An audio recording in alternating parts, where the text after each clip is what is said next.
Bom dia, vamos iniciar este programa recitando, como de costume, as 3 Ave-Marias. Ó Maria, fazei o meu coração tão puro quanto o vosso, pelo poder que vos deu Deus Pai. Ave Maria, cheia de graça, o Senhor é convosco, bendita sois vós entre as mulheres, e bendito é o fruto do vosso ventre, Jesus. Santa Maria, Mãe de Deus, rogai por nós, pecadores, agora e na hora da nossa morte. Amém.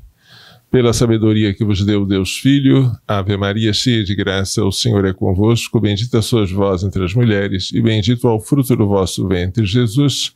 Santa Maria, Mãe de Deus, rogai por nós, pecadores, agora e na hora da nossa morte. Amém. Pela misericórdia que vos deu o Espírito Santo, Ave Maria, cheia de graça, o Senhor é convosco, bendita sois vós entre as mulheres, e bendito é o fruto do vosso ventre, Jesus. Santa Maria, Mãe de Deus, rogai por nós, pecadores, agora e na hora da nossa morte. Amém. Em nome do Pai, do Filho e do Espírito Santo. Amém. Continuando o caso do aborto da menina K, lá em Recife, ela originária de São Mateus, Espírito Santo, lembrem-se que eu liguei para o Conselho Tutelar de São Mateus, e o conselheiro que me atendeu foi muito lacônico. Nada a declarar. Nós queríamos oferecer hospedagem para a criança-mãe e para a criança-filha. Mas nós não fomos bem recebidos em nosso convite. A morte parece mais importante do que a acolhida das duas vidas. Então eu queria ler para vocês agora alguns documentos de juristas. Um deles é da União de Juristas Católicos de Goiânia, a Unijuc. É uma nota interessante que vocês precisam conhecer. Nota de pesar pela morte da criança de São Mateus, pelos sofrimentos de sua mãe e de todos os que sofrem e pelo desrespeito à lei. A União dos Juristas Católicos da Arquidiocese de Goiânia, Unijuc, em estrita observância de suas finalidades institucionais, vem a público, por meio da Comissão de Defesa da Vida, publicar a presente nota de pesar. Lamentavelmente, foi assassinada no Hospital Cisan, na cidade de Recife, Pernambuco, uma criança que estava sendo gerada há 23 semanas no ventre de sua jovem mãe. Apesar dos nobres esforços empreendidos por tantas pessoas de boa vontade, que ofereceram todo tipo de ajuda material, espiritual e psicológica, e apesar da contraindicação médica para a realização do procedimento, a criança em gestação foi assassinada no ventre de sua mãe. É realmente lamentável que a jovem mãe tenha sido vítima de estupro. É de doer o coração saber que existem crianças que são vítimas de abusos sexuais. É de uma dor ainda maior saber que há casos em que a brutal violência é praticada por pessoas que deveriam zelar pela vida e pela segurança das crianças. Porém, o mal não se paga com o mal. Deve-se agir bem e evitar o mal. Um inocente não pode ser culpado pelo erro de outrem. Nada justifica o assassinato de um ser humano em razão de um ato maléfico praticado por outrem. A maldade do crime de estupro é infame e horrenda, mas a maldade do assassinato intrauterino de um ser humano inocente de um ser humano indefeso e inocente é ainda pior. No caso em tela, a tristeza aumenta ainda mais pela maneira brutal em que o procedimento foi realizado. A criança em gestação recebeu uma injeção letal em seu coração. Em seguida, sua mãe foi medicada para ser induzida ao trabalho de parto e dar à luz ao cadáver de sua filha, que foi descartado como lixo hospitalar. O ser humano possui valor inegociável, próprio de sua essência e que independe de sua fase de desenvolvimento. A dignidade do ser humano o acompanha desde sua concepção até a morte natural. E não há que se falar em momentos de maior ou menor dignidade. Ora, a dignidade de uma criança que está no ventre de sua mãe é a mesma de, por exemplo, um idoso, pois não é o tempo de vida ou seu estado de desenvolvimento que define sua dignidade. É claro que as fases da vida mudam com o passar do tempo, pois em um momento estamos no ventre materno, noutro estamos na infância, noutro na adolescência, e assim por diante, mas a dignidade não. Dizer que um determinado grupo possui maior ou menor dignidade e que, de acordo com isto, poderá ou não viver é extremamente perigoso e pode levar a verdadeiros desastres, como lamentavelmente aconteceu em razão da ideologia nazista.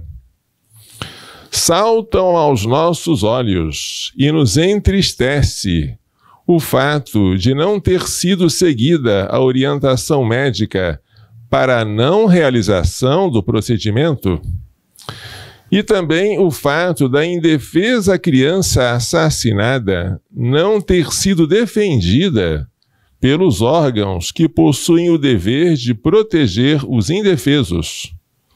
Tudo isso porque aqueles, enfim, que têm o supremo governo das nações e o poder legislativo não podem licitamente esquecer-se de que é dever da autoridade pública defender a vida dos inocentes com leis oportunas e sanções penais. Tanto mais quanto menos se podem defender aqueles cuja vida está em perigo e é atacada, entre os quais ocupam, sem dúvida, o primeiro lugar as crianças ainda escondidas no seio materno. Se os magistrados públicos não só não defenderem essas crianças, mas, por leis e decretos, as deixarem ou até entregarem a mãos de médicos ou de outros para serem mortas, lembrem-se de que Deus é juiz e vingador do sangue inocente, que da terra clama ao céu. Citação da encíclica Casti Connubii, de Pio XI, número 67. Devemos refletir o porquê de não terem deixado a criança sobreviver, o porquê de terem aplicado a ela a pena de morte, se ela não cometeu crime algum, o porquê de ela não ter tido direito de defesa no processo, o porquê de terem punido a ela por um crime praticado por outra pessoa. Como lamentamos pela morte desta criança, que já tinha garantido para si toda uma estrutura de acolhimento, com pessoas de boa vontade que estavam dispostas a acolhê-la, amá-la, criá-la, educá-la e dar-lhe vida digna. Prestamos nossa total solidariedade a todos os que sofrem por este atentado à vida. De maneira especial, prestamos nossa solidariedade à mãe da criança assassinada e nos colocamos à sua disposição para ajudá-la em tudo o que for necessário. Defendamos a vida integralmente e em todos os seus estágios. Salvemos, pois, o máximo de vidas possíveis. Goiânia, 21 de agosto de 2020, União dos Juristas Católicos de Goiânia, Comissão de Defesa da Vida. A mesma União de Juristas Católicos de Goiânia emitiu também uma nota técnica sobre a falácia da expressão aborto legal. Prestem atenção. São juristas advertindo sobre a falácia desse termo que se tornou tão popular e tem sido usado até por pessoas pró-vida. A União dos Juristas Católicos da Arquidiocese de Goiânia, Unijuc, em estrita observância de suas finalidades institucionais, vem a público, por meio da Comissão de Defesa da Vida, publicar a presente nota técnica. Para a promoção do bem comum, deve ser denunciado o mal intrínseco da expressão falsa aborto legal. Encontra-se tal expressão cada vez mais frequentemente na mídia, o que provoca sua repetição até em meios jurídicos e na fala cotidiana das pessoas em geral.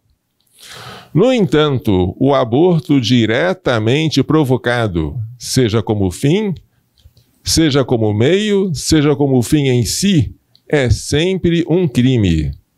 Portanto, não se pode associar a palavra aborto, quando diretamente provocado, à palavra legal, que significa algo que está de acordo com uma lei. A lei é um preceito, é ordem ou prescrição da razão para o bem comum, promulgado por quem tem a seu cargo o cuidado da comunidade, como dito por São Tomás de Aquino na Suma Teológica, primeira parte da segunda parte, questão 90, artigo 4. No Brasil, não há nenhuma ordem ou prescrição de tal natureza sobre o aborto, nem poderia haver. Há uma, porque o aborto provocado é contrário à lei natural e, portanto, não é de acordo com a razão. Nem pode ser promulgado para o bem comum. Muito pelo contrário. Há duas, porque a lei penal também reconhece um tipo do Código Penal, o aborto como um crime. É o artigo 124 do Código Penal. Por influxo de inovações em voga na época da concepção do projeto de Código Penal em torno de 1940, resolveu-se seguir o exemplo de legislação estrangeira que inseria escusas absolutórias para casos em que se acreditava poder salvar a vida de mães pelo aborto e para o caso de gravidez resultante de estupro. Mesmo com a tendência de se seguir esse exemplo de legislações de outras terras, sabia-se que o povo brasileiro não admitiria uma descriminalização do aborto, também conhecido como assassinato de nascituros, nem para os casos indicados, e nem para que esses servissem de indés para outros semelhantes. Então, o legislador valeu-se da possibilidade jurídica de se manter o crime, mas isentar o agente de pena. Esse recurso jurídico também é empregado no artigo 181 do Código Penal, com redação diversa, mas com o mesmo resultado. E ainda na admissão de casos de perdão judicial. Em todas as espécies desse gênero, a exclusão final da pena, o crime ocorre com a conduta punível, aborto, furto, estelionato, etc. Mas o agente, declarado que seja culpado, fica isento da consequência da culpa, ou seja, da pena.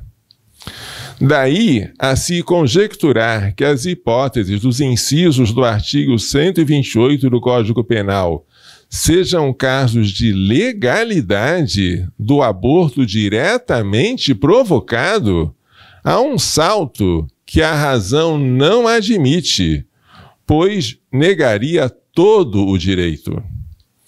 Vários juristas brasileiros já se manifestaram sobre o tema. Por todos eles cita-se Walter Moraes. Quanto ao aborto, a lei diz não se pune. Suprime a pena, fica o crime.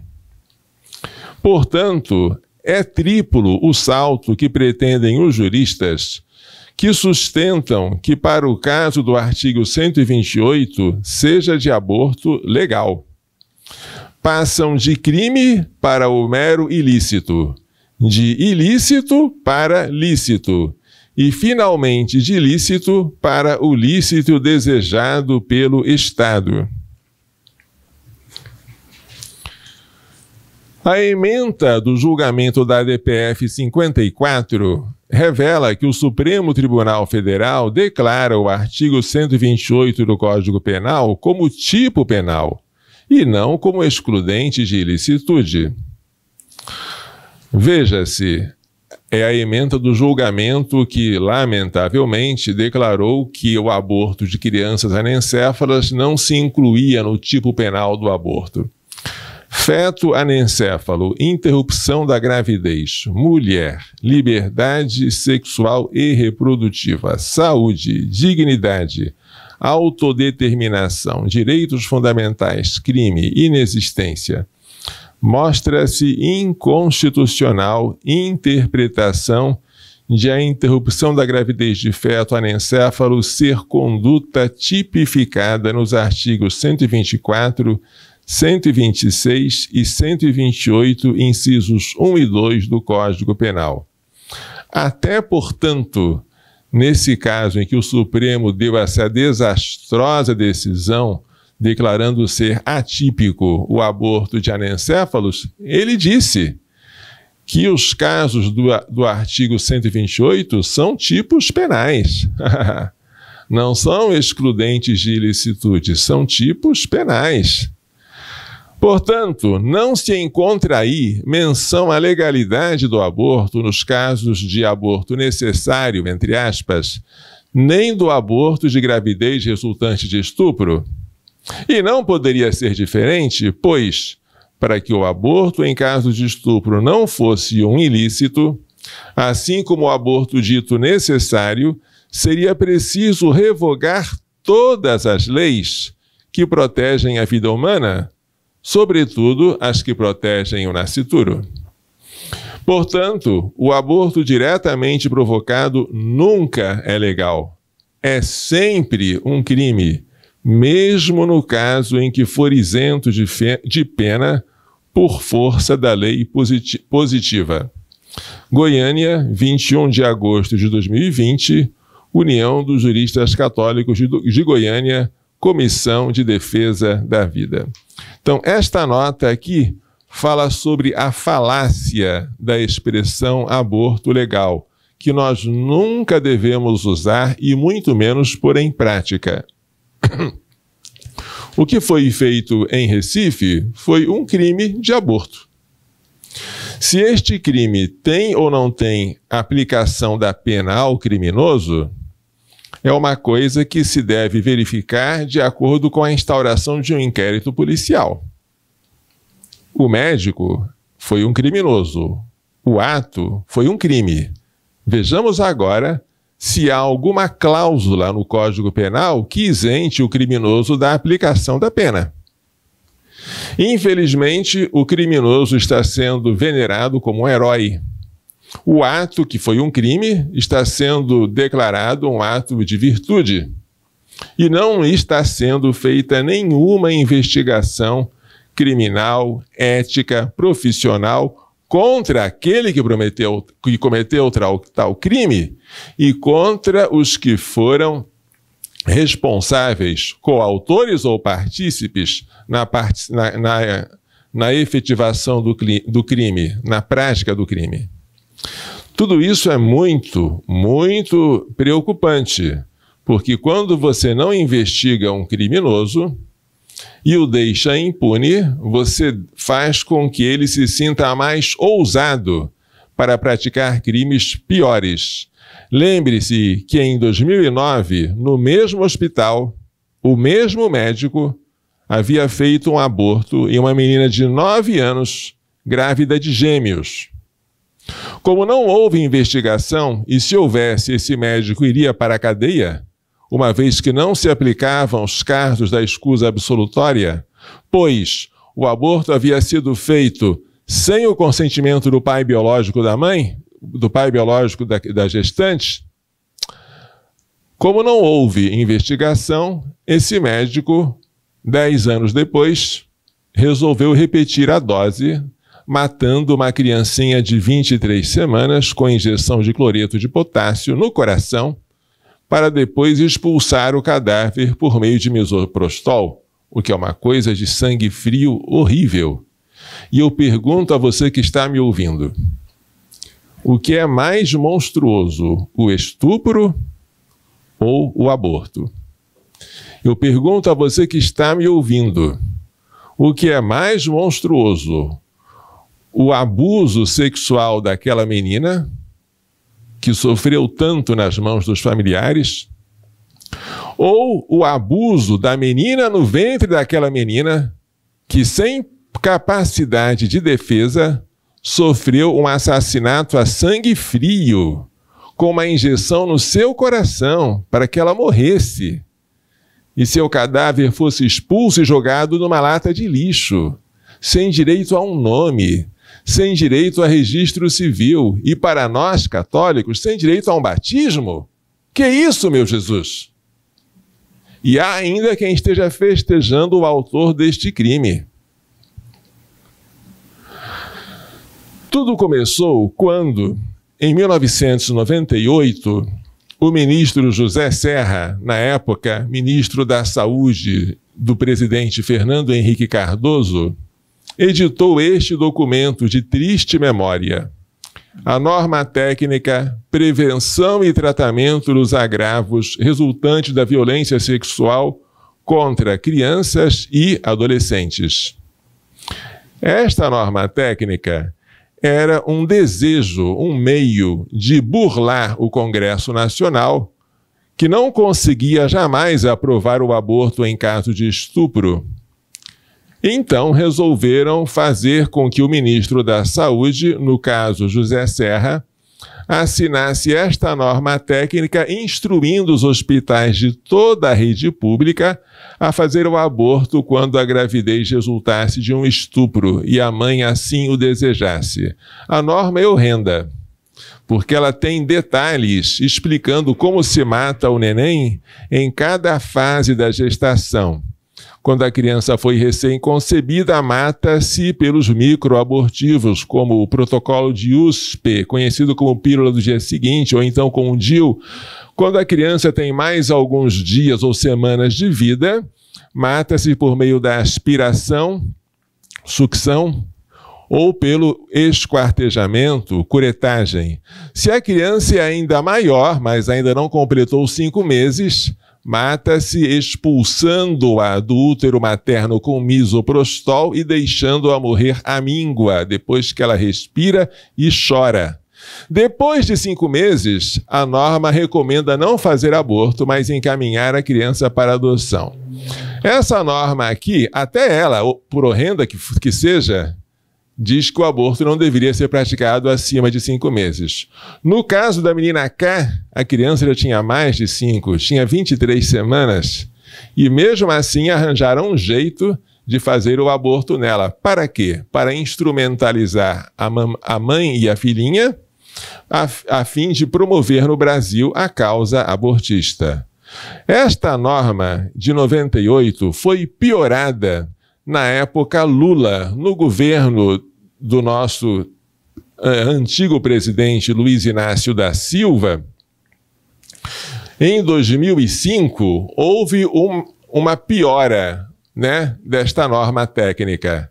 Houve um pioramento, porque o ministro Humberto Costa, da Saúde, ministro do presidente Lula, resolveu fazer com que o procedimento de aborto fosse facilitado ao máximo, incluindo que a mulher, para declarar que quisesse aborto, bastasse declarar que foi estuprada.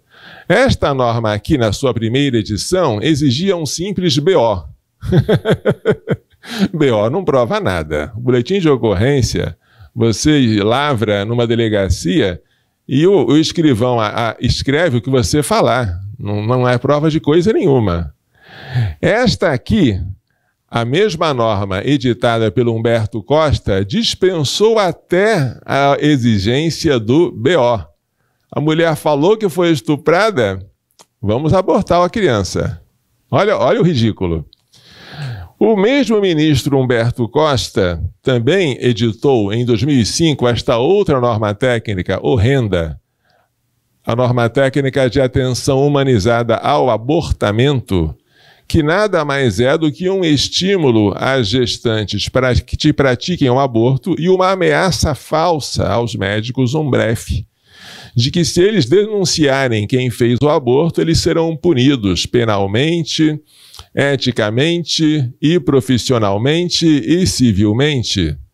Tudo isso aqui é simplesmente para favorecer a prática do aborto nos hospitais públicos com o nosso dinheiro.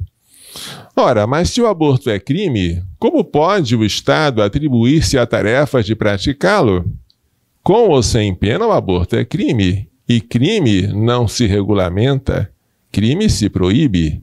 Crime não se pratica com certas condições, crime se exclui. Mas houve ainda em 2005, na época Lula, tão triste essa época do PT sobre nós, não é? Uma portaria, a famosa portaria 1508, que falava dos procedimento de justificação de autorização da interrupção da gravidez, não falam de aborto, né? Interrupção da gravidez, nos casos previstos em lei, que não existem, no âmbito do Sistema Único de Saúde. E nesse caso fala das condições para que a mulher possa fazer o aborto, blá, blá, blá e blá, blá, blá.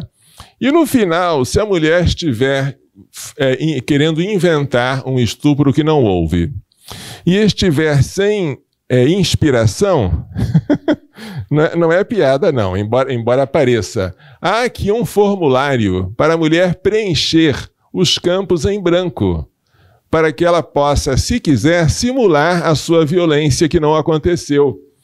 Eu, fulana de tal, brasileira, tantos anos, portadora do RG tal, declaro que no dia tal, às tantas horas, no endereço tal, fui vítima do crime de violência sexual nas seguintes circunstâncias. Aí vai dizendo, né? Foi um homem, foi dois homens, tantos anos, a raça, os cabelos, o traje, a calça, a camisa, blá, blá, blá.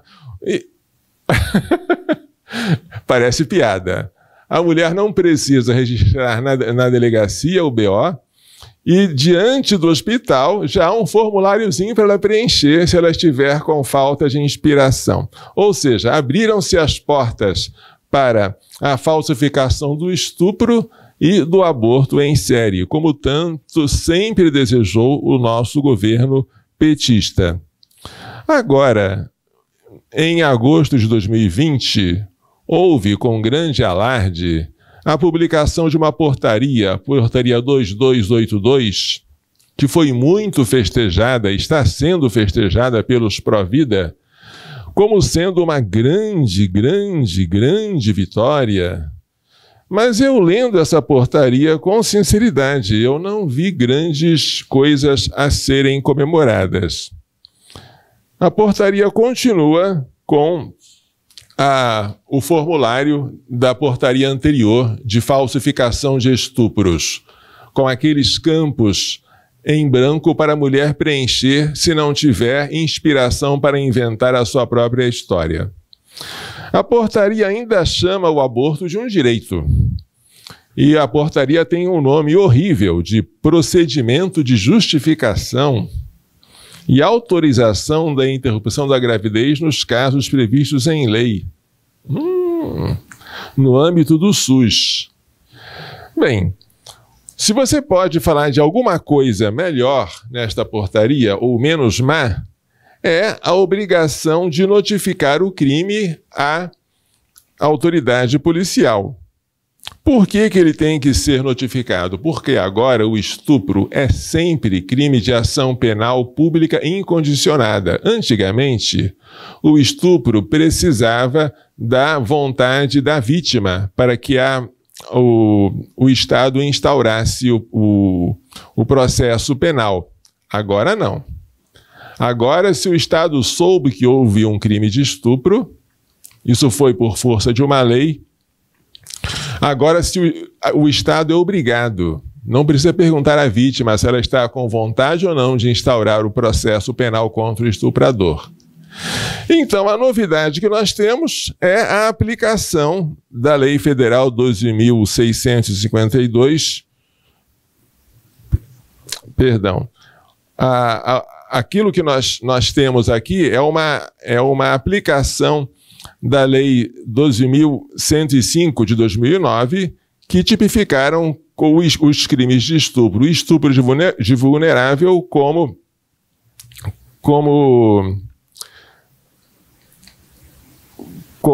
crimes diferentes, né? E a Lei 13.718 de 2018, que tornou de ação pública incondicionada a natureza da ação penal desses crimes. Então, por causa desta mudança que houve na legislação penal e na legislação processual penal, agora é necessário notificar a autoridade policial do crime de estupro. Esta é uma vantagem? É uma vantagem. Porque as feministas estão com raiva, porque elas quereriam que a mulher tivesse a liberdade de notificar ou não o estuprador. Parece piada, não é não? Quando é que a mulher tem essa amizade pelo estuprador que não quer que se instaure uma ação contra ele? Eu sei quando. Quando não houve estupro. Quando tudo foi uma simulação. Quando ela quer fazer um aborto e a gravidez foi do seu cúmplice de adultério ou de fornicação, uma pessoa com quem ela praticou livremente o ato conjugal. Aí sim, feministas estão esbravejando porque quereriam que a mulher tivesse o direito de não processar o estuprador. Interessante a ideia, né? E se é que podemos dizer que houve algum avanço, foi isso. Um outro avanço, também bem pequeno, é a oferta da ultrassonografia para a gestante, se quiser ver o neném que está dentro da sua barriga antes de matá-lo. Mas é só uma oferta. Ela não é obrigada a ver, ela pode fazer o aborto sem ver o fruto das suas entranhas. Então, esta portaria 2282, muito festejada pelos pró-vida, na minha opinião, ela é muito fraquinha. Nós precisávamos de alguém que tivesse a decisão firme de dizer: eu vou revogar tudo, vou revogar essa norma técnica aqui do ministro José Serra, vou revogar esta versão da norma técnica piorada pelo Humberto Costa, eu vou revogar esta norma técnica de atenção humanizada ao abortamento e eu vou revogar esta portaria 1508, tá? Eu queria um ministro da Saúde que tivesse esta determinação e faço publicamente o meu pedido ao presidente Bolsonaro, porque o presidente é superior ao ministro da Saúde. Se o senhor revogar essas portarias do aborto, acabando com a prática do assassinato de inocentes em nossa rede pública, haverá motivos de paz para o Brasil, porque, segundo Santa Teresa de Calcutá, o aborto é o maior inimigo da paz. E se nós estamos sem paz em nosso país, saiba, presidente, há sangue clamando ao céu por justiça. E não é o sangue de redenção e de vida como o de Cristo, é o sangue de maldição e de morte das criancinhas abortadas. Vamos encerrar dando a bênção. O Senhor esteja convosco. Pela imposição de minhas mãos sacerdotais e pela invocação da bem-aventurada sempre Virgem Maria, de São José, seu castíssimo esposo, de São Luís Gonzaga, de São Luís Maria Grande de Montfort, de Santa Genevieve Mola, de São Miguel, São Gabriel, São Rafael, de todos os anjos e santos, abençoe-vos, protege-vos e guarde-vos com toda a bênção no céu e da terra, Deus Todo-Poderoso, Pai, Filho e Espírito Santo. Amém. Coração imaculado de Maria, livrai-nos da maldição do aborto.